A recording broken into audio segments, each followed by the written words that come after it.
नमस्ते दोस्तों। आज हम बात करेंगे वॉरेन बफेट के हिसाब से इन्वेस्टर्स जो 12 बड़ी मिस्टेक्स करते हैं, जो कि उन्होंने अपने इंटरव्यूज़ के दौरान बताई है। तो चलिए शुरू करते हैं। Mistake number 1, timing the market. ये कॉन्सेप्ट बहुत लोगों को अट्रैक्ट करता है, पर आखिर ये है क्या?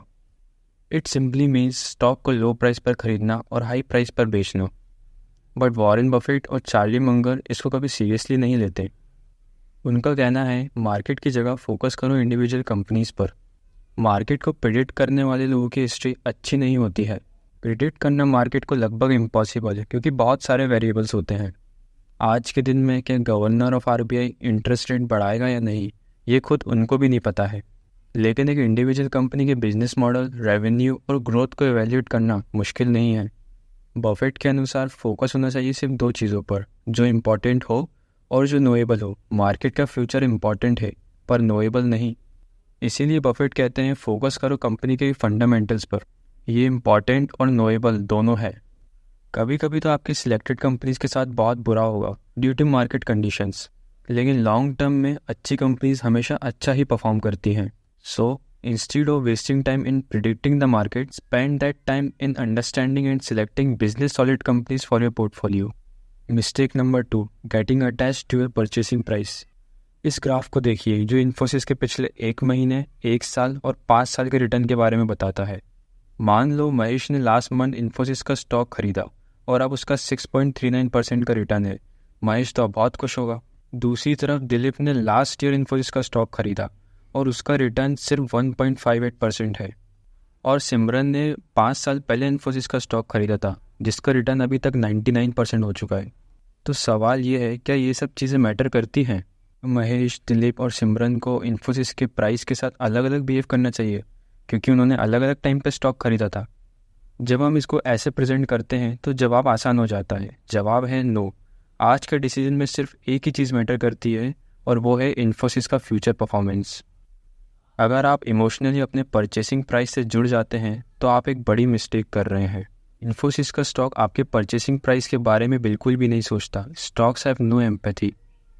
आगे हम बात करेंगे एक और बड़ी मिस्टेक के बारे में, जो वॉरेन बफेट कहते हैं कि उनकी सबसे बड़ी मिस्टेक थी। तो stay tune. Mistake number 3, aggressive growth projections. अगर किसी कंपनी का स्टॉक का प्राइस बहुत ज़्यादा है और वो कह रही है कि फ्यूचर में बहुत तेज़ी से बढ़ेगी, तो थोड़ा सा सोचो क्यों। क्योंकि वॉरेन बफेट कहते हैं कि अक्सर ये जो बड़ी ग्रोथ की बातें होती हैं वो असल में नहीं होती। दैट मीन्स अगर कोई कंपनी बोल रही है कि हम बहुत जल्दी बहुत बड़े हो जाएंगे, तो ये हमेशा सच नहीं होता।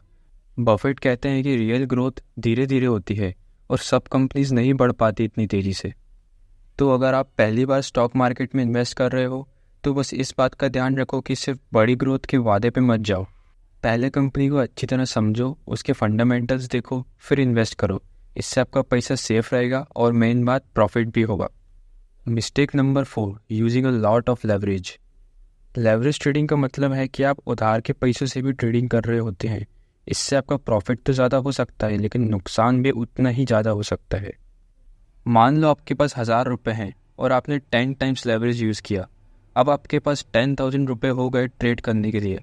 अगर आपका ट्रेड सही जाता है और आपको 10% प्रॉफिट मिलता है, तो आपको 1000 रुपये के बजाय 10,000 रुपये पे 10% मिलेंगे, यानी 1000 रुपये एक्स्ट्रा। लेकिन अगर आपका ट्रेड गलत जाता है और आपको 10% नुकसान होता है, तो आपके 1000 रुपये की जगह 10,000 रुपये का 10% नुकसान होगा, यानी 1000 रुपये पूरे चले जाएंगे। और अगर नुकसान और भी ज़्यादा हुआ तो आपको एक्स्ट्रा पैसे भी देने पड़ेंगे, जो कि मार्जिन कॉल कहलाता है। तो इस तरह से लेवरेज ट्रेडिंग में प्रॉफिट ज़्यादा मिल सकता है, लेकिन रिस्क भी उतना ही साथ में आता है। Mistake number 5, missing the forest for the trees. Investing में डिटेल्स में उलझना बहुत कॉमन है। लोग घंटे स्पेंड करते हैं कॉन्ट्रैक्ट्स और रिपोर्ट्स का एनालाइज करने में। डिटेल्स यहाँ पे मतलब है कंपनी के क्वार्टरली रिपोर्ट्स, बैलेंस शीट्स या फिर मार्केट ट्रेंड जैसी छोटी मोटी चीज़ें। ये सब इम्पॉर्टेंट है, लेकिन वॉरेन बफेट, जो कि एक सक्सेसफुल इन्वेस्टर हैं, सिर्फ 3 चीज़ों पे फोकस करते हैं: फ्यूचर इकोनॉमिक्स, मैनेजमेंट क्वालिटी और सही प्राइस। इन तीनों को सही पकड़ो तो बाकी सब ऑटोमेटिकली सही हो जाता है। बफेट को सिर्फ 15 मिनट लगते हैं एक डील को फाइनलाइज करने में। ये इसलिए नहीं है कि उनको डिटेल से फ़र्क नहीं पड़ता, बल्कि उनका फोकस सिर्फ इम्पॉर्टेंट चीज़ों पे होता है। वो हर एक छोटी बड़ी चीज़ में उलझे नहीं रहते। तो बड़ी पिक्चर देखना इतना ज़रूरी क्यों है? क्योंकि अगर आप छोटी चीज़ें देखते रहोगे तो शायद आप बड़ा मौका मिस कर दोगे। बेस्ट प्रैक्टिस ये है कि आप बॉटम अप अप्रोच अडॉप्ट करो। स्टार्ट करो डिटेल से, लेकिन वहाँ अटक के ना रह जाओ। अपने फाइंडिंग्स को समराइज़ करो, इम्पोर्टेंट एस्पेक्ट्स को ग्रेड दो और बड़ी पिक्चर देखो। याद रखो, ओवरऑल देखो तो छोटी डिटेल्स पे ना जाकर बड़ी पिक्चर पे फोकस करो और सही investment decisions low. Mistake number 6, jumping over 7 food bars, simple is better. इसका मतलब है कि आपको हर बार बड़े और मुश्किल चैलेंजेस को टैकल करने की ज़रूरत नहीं है।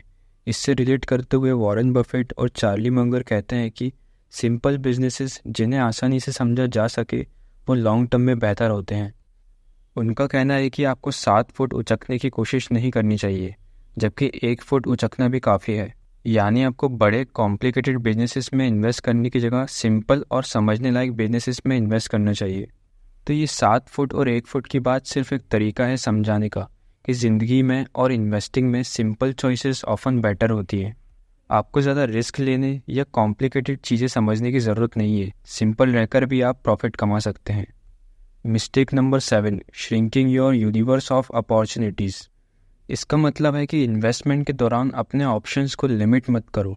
बहुत लोग ये गलती करते हैं कि वो सिर्फ एक ही टाइप की कंपनीज या इंडस्ट्रीज़ में इन्वेस्ट करते हैं, जिससे उनका चांस और भी अपॉर्चुनिटीज़ कैच करने का कम हो जाता है।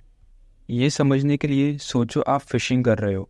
अगर आप सिर्फ एक ही जगह पे बैठे रहोगे तो हो सकता है कि वो स्पॉट पे फिश ना आए। इन्वेस्टिंग भी ऐसी ही है। अगर आपने सिर्फ एक ही सेक्टर पे फोकस किया तो शायद आप दूसरे सेक्टर की अच्छी अपॉर्चुनिटीज़ को मिस कर दोगे। इसीलिए बेस्ट अप्रोच ये है कि आप अलग अलग सेक्टर्स और इंडस्ट्रीज़ में भी अपनी इन्वेस्टमेंट को अपॉर्चुनिटीज़ दो। इससे आपके पास डाइवर्स ऑप्शंस होंगे और रिस्क भी कम होगा। कहने का मतलब यह है कि अपने ऑप्शंस को ओपन रखो और हर टाइप की अपॉर्चुनिटी पे ध्यान दो। Mistake number 8, staying active all the time in investing. Investing में हर दिन एक्टिव रहना ज़रूरी नहीं है। बिल्कुल जैसे क्रिकेट में हर बॉल पे शॉट नहीं लगाते, कुछ बॉल्स को आप छोड़कर भी एक अच्छा स्कोर बना सकते हैं। इन्वेस्टिंग में भी यही रोल होता है। हर मार्केट कंडीशन के हिसाब से अलग अलग अपॉर्चुनिटीज़ आती हैं। कभी कभी मार्केट डाउन होता है, तब अच्छी अपॉर्चुनिटीज़ मिल सकती हैं। लेकिन अगर मार्केट ऊपर है तो सोचना पड़ता है कि क्या ये सही टाइम में इन्वेस्ट करने का। अगर आपको किसी सेक्टर या कंपनी के बारे में पूरी अंडरस्टैंडिंग नहीं है तो बेहतर है कि आप उससे दूर रहो और अपने सर्कल ऑफ कॉम्पिटेंस में ही इन्वेस्ट करो। इसी तरह इन्वेस्टिंग में भी पेशेंस रखना और सही अपॉर्चुनिटी का वेट करना बड़ा इंपॉर्टेंट होता है। ये समझ लो कि इन्वेस्टिंग में इनएक्शन यानी कुछ ना करने की भी अपनी एक वैल्यू होती है। Mistake number 9, diversifying too much. Diversifying too much का सिंपल मतलब है कि अगर तुम अच्छे बिजनेसेस को अच्छे से जानते हो तो सिर्फ 6-7 बिजनेसेस में ही इन्वेस्ट करो। मान लो तुमने Reliance, TCS, HDFC bank, Infosys, Maruti और टाटा मोटर्स में इन्वेस्ट किया है और सब अच्छे चल रहे हैं। अब अगर तुम 7th कंपनी जैसे कि जोमेटो में भी पैसा लगाओ तो हो सकता है कि तुम्हारा ओवरऑल रिटर्न कम हो जाए, क्योंकि जोमेटो इतनी स्टेबल कंपनी नहीं है जितनी कि बाकी 6 हैं। वैसे ये टॉपिक इन्वेस्टर्स के बीच में बहुत ही डिबेट का टॉपिक है। कुछ कहते हैं कि ज़्यादा कंपनीज में पैसा लगाओ, लेकिन यदि तुम स्पेसिफिक बिजनेसेस को अच्छे से जानते हो तो वही कंपनी में पैसा लगाओ, यहाँ पे तुम्हें ज़्यादा कॉन्फिडेंस है। मिस्टेक नंबर 10, कन्फर्मेशन बायस। कन्फर्मेशन बायस का मतलब है कि हम सिर्फ वही सुनते और देखते हैं जो हम पहले से मानते हैं। इससे क्या होता है नुकसान, क्योंकि हम नए मौके या खतरे को नहीं देख पाते। चार्ली मंगर कहते हैं कि एक बार कोई सोच दिमाग में घुस जाए तो नई सोच को जगह नहीं मिलती। इससे इन्वेस्टमेंट में भी नुकसान हो सकता है। बफेट कहते हैं 10 कंपनीज में पैसा लगाने से पहले कम से कम 20 कंपनीज देखो। इसका मतलब आपको सोच समझ के पैसे लगाने पड़ेंगे, नहीं तो नुकसान भी हो सकता है। इससे बचने का एक और तरीका है बियर पिल, मतलब पहले कंपनी के नेगेटिव पॉइंट्स भी देखो। इससे आपको पता चलेगा कि रिस्क क्या है और डिसीजन अच्छा ले पाओगे। Mistake number 11, following the heart. Following the heart का मतलब होता है कि जो लोग देखते हैं वो करते हैं बिना सोचे।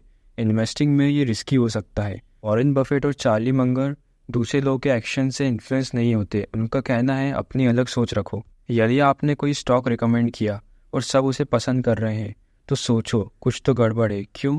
क्योंकि जो चीज़ सबको अच्छी लगती है उसका प्राइस भी ऊपर जाता है और फिर वो अच्छा इन्वेस्टमेंट नहीं रहता।